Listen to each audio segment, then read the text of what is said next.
Afinal, quem é Jesus Cristo? Muitas religiões usam o nome de Jesus, aproveitam essa figura histórica, comprovada historicamente, e utilizam as suas palavras, cada um à sua forma. Por exemplo, os kardecistas dizem que ele é um grande médium.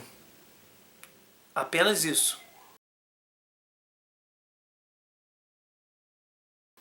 Maomé, o Maomé, que é o profeta do Islã, aponta Jesus somente como um grande profeta. Os judeus também apenas no máximo, o admiram por ser um profeta de Deus. Mas nós cristãos cremos que Jesus é Deus. Essa é a base do cristianismo. Não seguimos Jesus simplesmente porque ele é um grande profeta, suas palavras são bonitinhas, então vamos segui-lo. Seguir Jesus Cristo e assim somos os cristãos. Não. A nossa fé se baseia exatamente no fato de que Jesus é Deus feito homem e no seu amor infinito se fez pequeno igual a nós, exceto no pecado, e deu a vida por nós na cruz. Esse vídeo é exatamente para mostrar na Bíblia, para aqueles que são de outras religiões, cada um acredita em alguma coisa, tem a sua crença, e nós estamos aqui para desrespeitar a crença de ninguém. Mas nós que nos chamamos de cristãos, precisamos entender que Jesus é Deus. Então certas aberrações que dizem, como no kardecismo, que Jesus é um grande médium, esvaziam a divindade de Jesus, estão cometendo um grande equívoco. Porque em uma das linhas sagradas diz simplesmente que quem não crer que Jesus é Deus encarnado, pertence então ao anticristo.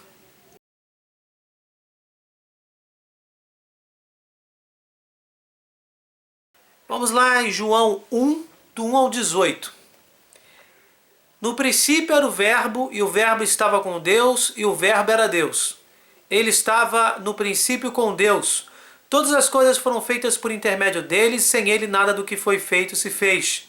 Nele estava a vida, e a vida era a luz dos homens. A luz resplandece nas trevas, e as trevas não prevaleceram contra ela. Ou seja, paramos aqui no versículo 5. O Verbo era Deus, o Verbo estava com Deus. Jesus é a palavra de Deus encarnada. É o Verbo, é o Logos. Podemos dizer que são todos sinônimos. São todas expressões sinônimas e significam a mesma coisa. É através dos lábios de Jesus que Deus fala. Então Jesus estava lá desde o princípio junto com Deus. Por isso que diz que no princípio era o Verbo, o Verbo estava com Deus e o Verbo era Deus. Continuando, houve um homem enviado de Deus cujo nome era João. Este veio como testemunha, a fim de dar testemunho da luz para que todos crescem por meio dele. Ele não era luz, mas veio para dar testemunho da luz. Estamos falando de João Batista. Pois a verdadeira luz que alumia todo homem estava chegando ao mundo, o próprio Jesus Cristo. É isso que comemoramos no Natal. Estava ele no mundo, e o mundo foi feito por intermédio dele, o mundo não o conheceu. Veio para o que era seu, e os seus não receberam. Ou seja, judeus, ele nasceu no seio de uma família judia, e foi rejeitado entre os judeus. Lógico que muitos judeus se converteram, mas a nação de judeus, a nação judaica, o rejeitou. E quando se diz que tudo foi feito por meio dele, o mundo foi feito por intermédio dele, se nós pegarmos lá em Gênesis, nós vamos ver que o verbo de Deus, Deus está, haja luz, quando ele diz, haja luz, né? Quando ele dá o comando e tudo é criado, é o verbo que está executando. É o verbo que, desculpe de forma grosseira, o verbo está falando. Então é por intermédio de Jesus Cristo que as coisas foram criadas. A partir do versículo 12. Mas a todos quantos o receberam, aos que creem no seu nome, deu-lhes o poder de se tornarem filhos de Deus, os quais não nasceram do sangue, nem da vontade da carne, nem da vontade do varão, mas de Deus. Ou seja, a partir do momento que Jesus, o próprio Deus, se faz carne, se faz homem, ele não se faz anjo, ele não se faz cachorro, ele não se faz cavalo, ele se faz homem. A partir do momento que Jesus se faz homem, a humanidade é assumida pelo próprio Deus. E assim, todos os seres humanos passam a se tornar, em sentido amplo, filhos de Deus. Porque o Filho de Deus se tornou homem, assumiu a natureza humana. Isso está lá. Jesus sempre existiu. Jesus é a segunda pessoa da Santíssima Trindade. Pai, Filho e Espírito Santo. Ele sempre existiu. Ele está acima do tempo. Mas se encarnou no ventre da Virgem Maria.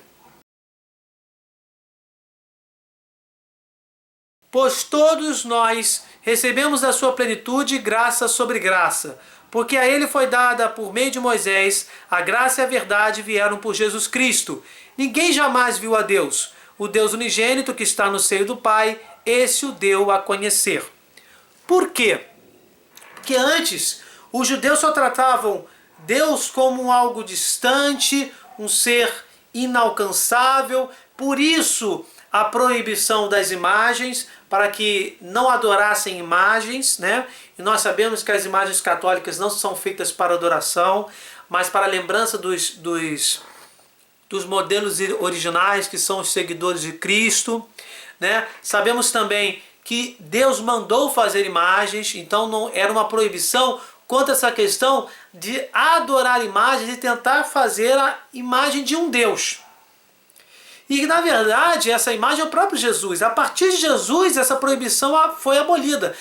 Lógico, continuamos não podendo ter imagens para idolatria. Reconhecer nessas imagens o próprio Deus.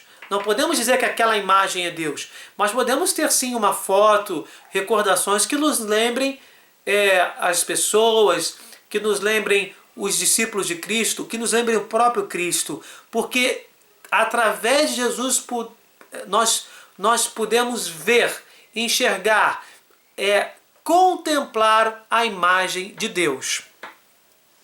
E aí, gente, a gente sabe, se a gente for fazer várias análises sobre isso, nós vamos ver o quê? Que Jesus, que é a segunda pessoa da Santíssima Trindade, o próprio nome já diz, Deus que salva, tem a missão de nos salvar. Deus, no seu amor infinito, criou o homem e o ama tanto que quis sentar à mesa com o homem, se fez homem. Então, esse Deus que ama loucamente, apaixonado pelo homem, vai dizer lá em Isaías, se não me engano, ele se faz homem na pessoa de Jesus Cristo e vem nos mostrar a sua verdadeira mensagem. Jesus, na realidade, é Deus se submetendo à condição humana.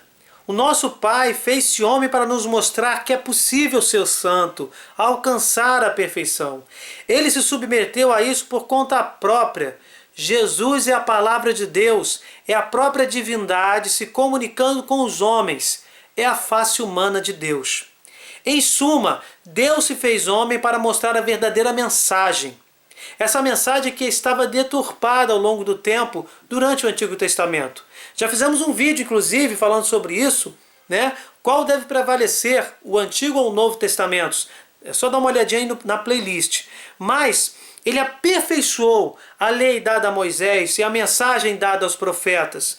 Durante seu evangelho questiona o sábado, o divórcio e a hipocrisia dos fariseus. Mostra uma justiça não tanto rígida quanto a do Antigo Testamento, mas sim uma justiça dosada com o sentido do amor. Ou seja, Jesus mostra a verdadeira imagem de Deus.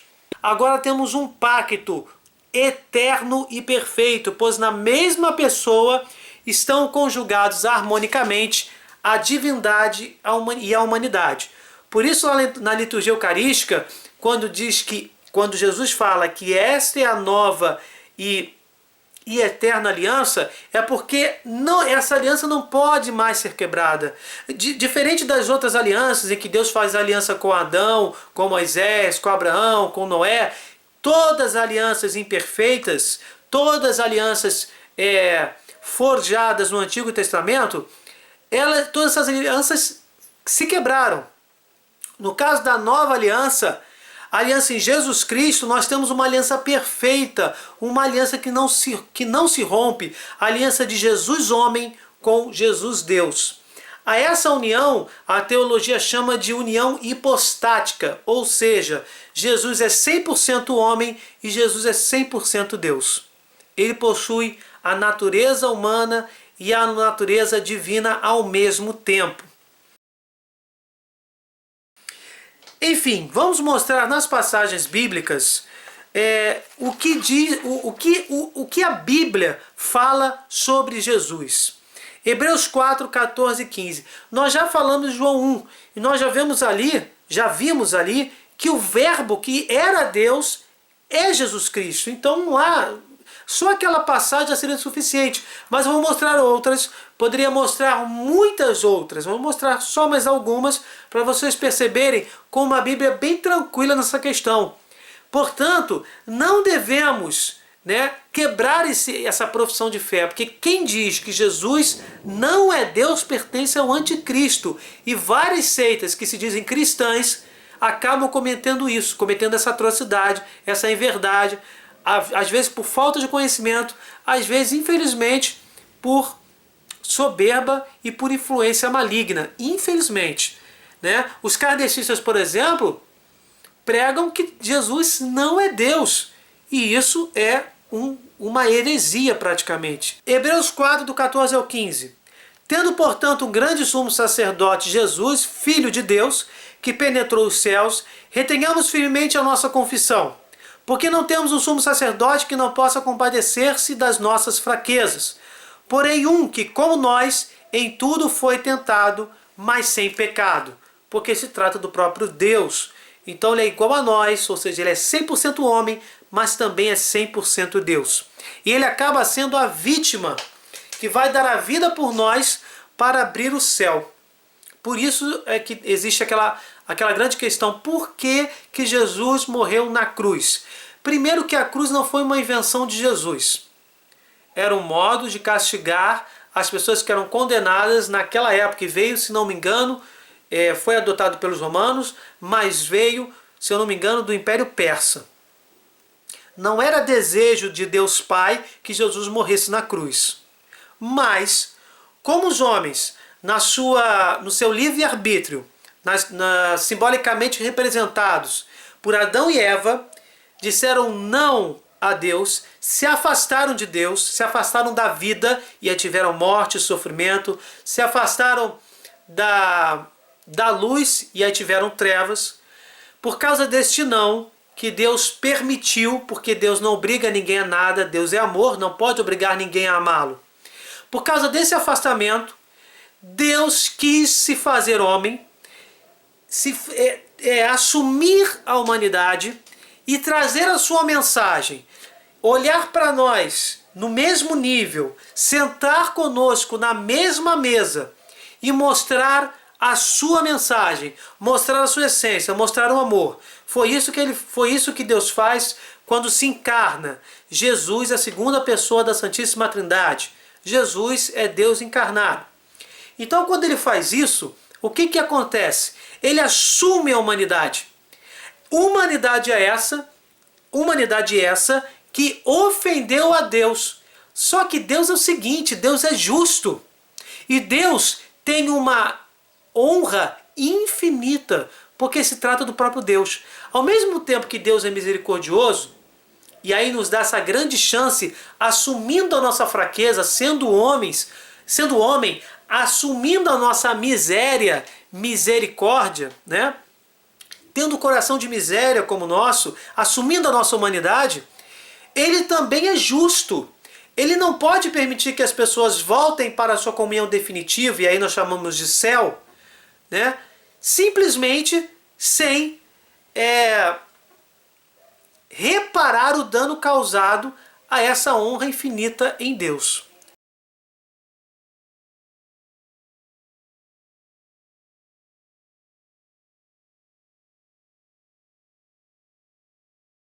Como se fará isso? Pergunto a vocês, qual é o único presente, única coisa que um homem pode dar para o outro que ele tem de maior valor? O maior presente é a própria vida. O que eu tenho de mais precioso é a vida, e é o que eu posso dar de presente para o outro. Para reparar o dano a uma honra infinita, eu tenho que dar algo que tenha valor infinito. É a reparação, é a justiça sendo feita. Qual foi a única forma alcançada por Deus?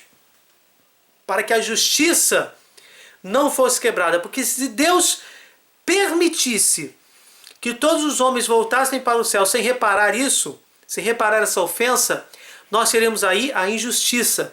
Deus seria incoerente. E Deus não pode ser incoerente com o que ele fala. Ele é a pura verdade. Então ele não seria Deus. Então, na verdade, não é porque Deus não queria, é porque ele não pode. Faz parte da essência de ser Deus.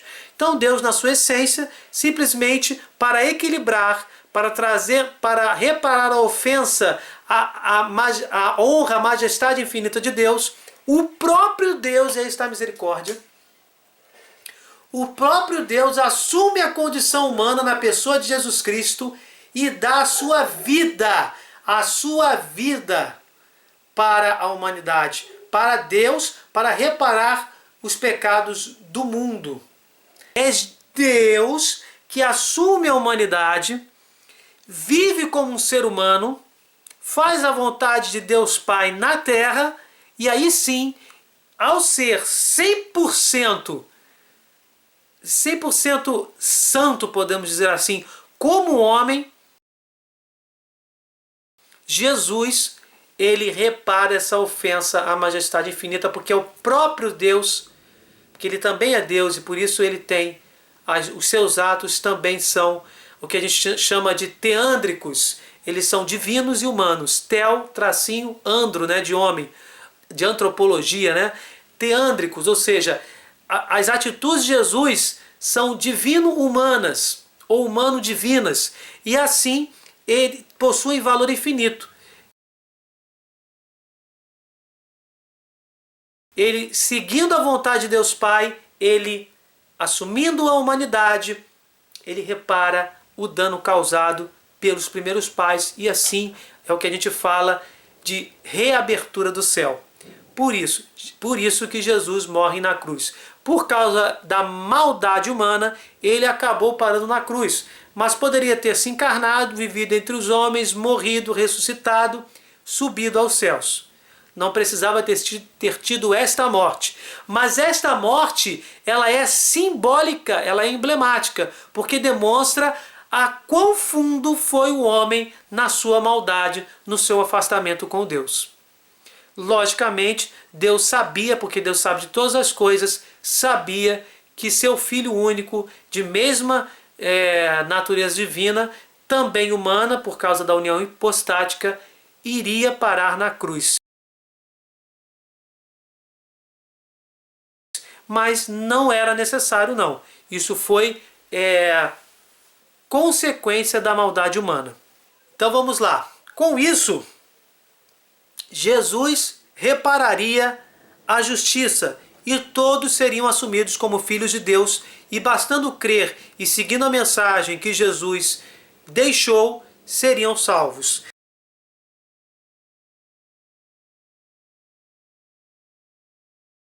Vamos agora às passagens, aquelas que eu prometi para finalizarmos o vídeo, que comprovam que Jesus é Deus. Mateus 1, do 21 ao 25. Ela dará à luz um filho, a quem chamará Jesus, porque ele salvará o seu povo dos seus pecados. Ora, tudo isso aconteceu para que se cumprisse o que fora dito da parte do Senhor pelo profeta. Eis que a virgem conceberá e darás à luz um filho, o qual será chamado Emanuel, que traduzido é Deus conosco. E José, tendo despertado do sono, fez como o anjo do Senhor lhe ordenara, e recebeu sua mulher, e não a conheceu enquanto ela não deu à luz um filho, pôs-lhe o nome de Jesus, que significa Deus que salva. João 10:30, eu e o Pai somos um. Não é nós, apóstolos, eu, Jesus, somos um com o Pai. Não, eu, Jesus e o Pai somos um. João 18:37, perguntou-lhe, pois, Pilatos, logo tu és rei? Respondeu Jesus, tu dizes que eu sou rei. Eu para isso nasci e para isso vim ao mundo, a fim de dar testemunho da verdade. Todo aquele que é da verdade ouve a minha voz. É a própria voz de Deus. João 8:58. Respondeu-lhe Jesus, em verdade vos digo, que antes que Abraão existisse, eu sou. Isso, eu sou, é o nome de Deus Pai no Antigo Testamento. Ele vai lá falar com Moisés e diz que eu sou aquele que sou. Então Jesus está repetindo o nome de Deus, dizendo que ele já existia antes de Abraão. Antes dos judeus existirem, Jesus já existia, porque era o próprio Deus. Ele sempre existiu, está acima do tempo. Mateus 11, do 27 ao 30. Todas as coisas me foram entregues por meu Pai, e ninguém conhece plenamente o Filho, senão o Pai. E ninguém conhece plenamente o Pai, senão o Filho, e aquele a quem o Filho o quiser revelar. Vinde a mim todos os que estáis cansados e oprimidos, e eu vos aliviarei. Tomai sobre vós o meu jugo, e aprendei de mim, que sou manso e humilde de coração, e achareis descanso para as vossas almas, porque o meu jugo é suave e o meu fardo é leve. Ou seja, ele se compara em 100% com o Pai, que é exatamente Deus. Filipenses 2, do 5 ao 6. Tende em vós aquele sentimento que houve também em Cristo Jesus, o qual, subsistindo em forma de Deus, não considerou ser igual a Deus, coisa que se devia aferrar. Ou seja, ele abriu mão de ser somente Deus e se fez homem para dar a vida por nós, assumir a nossa humanidade.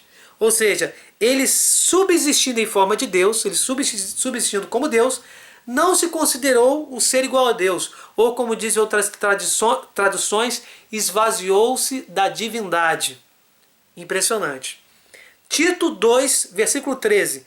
Aguardando a bem-aventurada esperança e o aparecimento da glória do nosso grande Deus e Salvador, Jesus Cristo. Nosso grande Deus e Salvador, Jesus Cristo. E para finalizar, qualquer que nega o Filho, também não tem um Pai. Aquele que confessa o Filho, tem também o Pai. 1 João 2, versículo 23. Eu poderia aqui demorar bastante falar sobre outras passagens, mas eu acho essas passagens, algumas muito claras, algumas bem poéticas, mas todas elas confirmam que Jesus é a segunda pessoa da Santíssima Trindade, o Filho de Deus, Deus encarnado, que assumiu a humanidade e, tendo essa união hipostática com a divindade, deu a vida para nos salvar e reparar a ofensa à grande majestade infinita de Deus e assim salvar todos os homens. Até o próximo vídeo.